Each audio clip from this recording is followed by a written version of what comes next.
Kamala Harris failed as border czar. It's July 25th, 2024, and these are your headlines.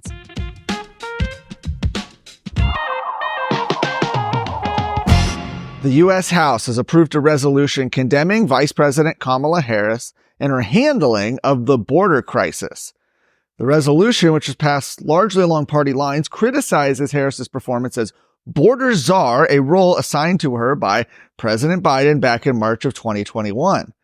According to the resolution, over 9.7 million illegal aliens have been encountered by Border Patrol since then, including over 31,000 communist Chinese nationals. The resolution also condemns the administration for ending the Remain in Mexico program, which was implemented under President Donald Trump, and for secretly flying over 400,000 illegal aliens into the country. Now, it was introduced by Representative Elise Stefanik from New York. The resolution passed the House with a 220 to 196 vote today. 6 Democrats, including Representative Henry Cuellar from Laredo, right here in Texas, joined Republicans in supporting the resolution. Now, Cuellar has been critical of the current administration's handling of the border crisis. You might remember, just a few months back, he was indicted by the Department of Justice on bribery and money laundering charges. In recent days, liberal media outlets such as Axios have attempted to erase their former coverage of Harris's appointment as border czar, acting like it never happened, in what's clearly an effort to mitigate one of her biggest failures ahead of the November election, where she's now the presumptive Democrat candidate against Trump after Biden dropped out of the race on Sunday. Representative Troy Nehls told Texas Scorecard that no matter how the dishonest media tries to spin it, Kamala Harris is this administration's border czar. Pete Sessions also said he was proud to support the resolution, saying that Kamala Harris is equally culpable in the disastrous border policies by this administration, policies that have led to roughly 2 million known gotaways entering the United States. Representative Lance Gooden, who voted for the resolution, says his attention's on November. He said resolutions are nice, but the real victory will be throwing this administration out of office on November 5th. I won't celebrate until then.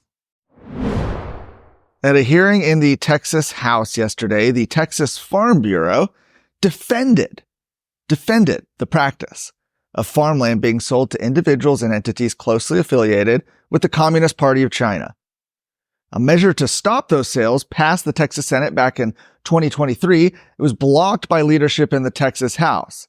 And during the regular legislative session last year, the Senate passed Senate Bill 147, which would have banned the ownership of Texas agricultural land, mineral interests, and timber by citizens, companies, or governmental entities of countries designated by the federal government as threats to U.S. security. That's China, Iran, North Korea, and Russia.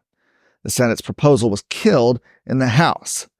That takes us to now, where we have a special interim committee being set up to study the issue in the House, a long time after it should have gone into effect.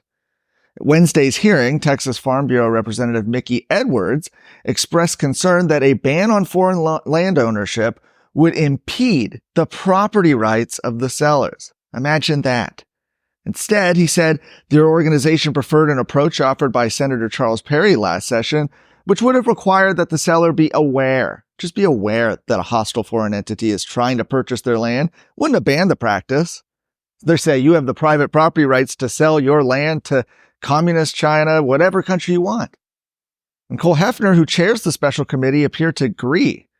He criticized the Senate's bill. He said, I know we had a bill last session that did not have this vetting process, and I think the Speaker of the House is taking the right approach to get as many different areas of interest so that we do address these serious threats, but we do them in the right way to protect our private property rights and our business and economy.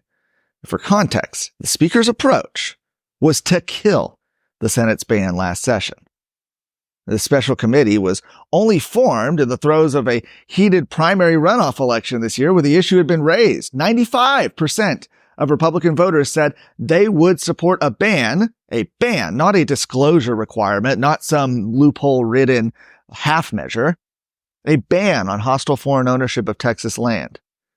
As such, protecting Texas land has been named a legislative priority of the Republican Party of Texas for this upcoming session. Do you ever wonder what it would be like to trust that where you get your news is accurate and pro-citizen? Well, Texas Scorecard has you covered. We give you real news for real Texans. Go to TexasScorecard.com today. A study from the University of California, San Diego reveals that legalized gambling is associated with a notable increase in irresponsible betting behaviors, particularly among low-income populations. Imagine that. The study found that low-income individuals were more likely to engage in high-risk betting, spending more than 1% of their income on gambling, exacerbating financial instability and prolonging poverty.